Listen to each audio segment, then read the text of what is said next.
Hello மக்களே வணக்கம். நான் உங்க மிஸ்டர் டி. இது நம்ம டிஎன்ஏ மாட்டோம். இன்னைக்கு நம்ம பேச போகிறது நெப்போட்டிசம்.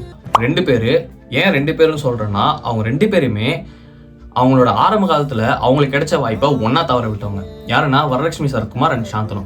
என்னடா சொல்கிறேன் அப்படின்னா, சாந்தனு வந்து சின்ன வயசுலேருந்து நிறைய படங்கள் நடிச்சிருப்பார். நம்ம வந்து இவரோட ரீமேக் படம் ஒன்று பாக்யராஜ் அவர்கள் தமிழில் எடுத்திருப்பாரு. அந்த படத்தில் வந்து அப்பாவும் புள்ளியமாக நடிச்சிருப்பாங்க.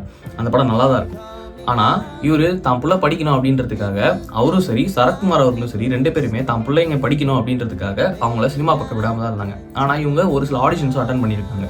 லைக் வரலட்சுமி சரத்குமார் பார்த்தீங்கன்னா பாய்ஸ், காதல் இந்த மூவிலாம் அவங்களுக்கு வாய்ப்பு கிடைச்சிது. ஜெனிலியா நடிக்க வேண்டிய கேரக்டர் பாய்ஸில் கிடைச்சிது. காதல் வந்து காதல் சந்தியா பண்ண வேண்டிய கேரக்டர் அவருக்கு கிடைச்சிது. இதெல்லாம் வந்து அவங்களுக்கு கிடைச்ச ஒரு வாய்ப்பு தான். ஆனால் அவங்க அப்பா என்ன பண்ணிட்டாரு, இல்லை என் பொண்ணு இதெல்லாம் நடிக்கக்கூடாது, நீ வந்து இப்போ நடிக்காத, உனக்குன்னு ஒரு ஏஜ் வரும் அப்போ நடி அப்படின்னு சொல்லி சரத்குமார் அவர்கள் தடுத்துட்டாங்க. அதே மாதிரி தான் சாந்தனு பண்ண வேண்டிய கேரக்டர் தான் சித்தார்த் இப்போ பண்ணி பாய்ஸ் படத்தில் பண்ணி ஹீரோவானார். ஆக்சுவலாக அது வந்து சாந்தனுக்கு வர வேண்டிய வாய்ப்பு. அதுவும் போச்சா, காதல் படத்தில் பரத் பண்ண கேரக்டர் சாந்தனு பண்ண வேண்டியது. ஸோ இப்படி அவங்களுக்கு கிடைச்ச வாய்ப்புகளை அவங்க அப்பாக்கள் தான் தட்டி பறிச்சிட்டாங்கன்னே சொல்லணும். ஆனால் அதுக்கப்புறம் இவங்க சினி இண்டஸ்ட்ரிக்குள்ளே வந்தாங்க. பட் அதில் சஸ்டெயின் ஆக முடியாமல் தான் இருந்தாங்க.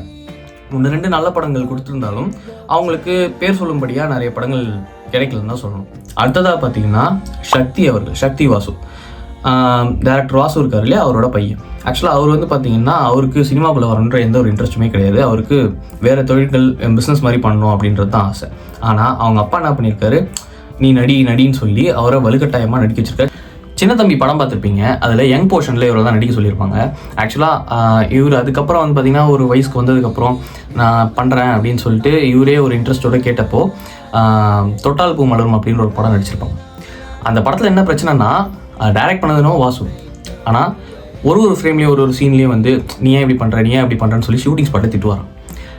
என்னடா இது ஜூனியர் ஆர்டிஸ்ட் முன்னாடி திட்டுறாரு, இப்படி பண்ணுறாரு அப்படி பண்ணுறாருன்னு சொல்லி அவர் சின்ன விஷயத்தையும் பண்ணும்போது இம்ப்ரோவைஸ் பண்ணுறோம் அப்படின்னு நினைப்பில் அவர் பையனை போட்டு திட்டிருக்காரு. அதுவே அவருக்கு ஒரு மாதிரி ப்ரெஷராக இருக்குது. ஆனால் இருந்தாலும் சரி நம்ம நல்லா நடிக்கணும், நம்ம இதெல்லாம் பண்ணணும் அப்படின்னு சொல்லி அவரும் எவ்வளோ ட்ரை பண்ணியிருக்காரு. பட் அவரால் முடியல. அதுக்கப்புறம் நிறைய நல்ல ஸ்கிரிப்ட்ஸ் வந்துருக்கு. ஆனால் அவங்க அப்பா இல்லை இது செட் ஆகாது அப்படின்னு சொல்லி நிறைய தட்டி கழிச்சிருக்காரு. அதனாலையும் அவருக்கு நிறைய வாய்ப்பு போயிடுச்சு. சில வாய்ப்புகள் இவருக்கு கிடைச்சுமே அதை மிஸ் பண்ணியிருக்காரு. இதை நம்ம பிக் பாஸ் ஷோவில் கூட சொல்லியிருப்பாரு. அந்த ஒரு சில இன்டர்வியூஸில் கூட சொல்லியிருப்பாரு. அவருக்கு ஏற்பட்ட சில கெட்ட பழக்கங்கள் மூலமோ கெட்ட நண்பர்கள் மூலமோ அவருக்கு அந்த வாய்ப்பெலாம் அவர்கிட்ட போயிடுச்சுன்னு சொல்லலாம். ஆனால் இப்போவுமே அடுத்து ஒரு நல்ல நிலைமைக்கு வர முடியுமா அப்படின்னு சொல்லி அவர் போராடிட்டு தான் இருக்காரு. அண்ட் ஃபைனலி யாருன்னா சண்முக பாண்டியன்.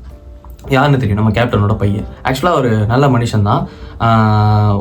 அவங்க அப்பாவோட பேர் சொல்கிற அளவுக்கு ஒரு இப்போ வரைக்குமே நல்ல செயல்கள் பண்ணிக்கிட்டு தான் இருக்காங்க. ஆனால் அவருக்குன்னு பார்த்தீங்கன்னா இன்னுமே நிறைய படங்கள் வந்து கிடைக்காம தான் இருக்குது. ஆரம்பத்தில் ஒரு சில படங்கள் நடித்தார். ஆனால் அவருக்கு அந்த படங்கள் பெருசாக பேர் சொல்லலை. ஏன்னா கேப்டனோட பையன் அப்படின்னும் போது நிறைய பேர் என்னென்னா நிறைய எதிர்பார்க்குறாங்க.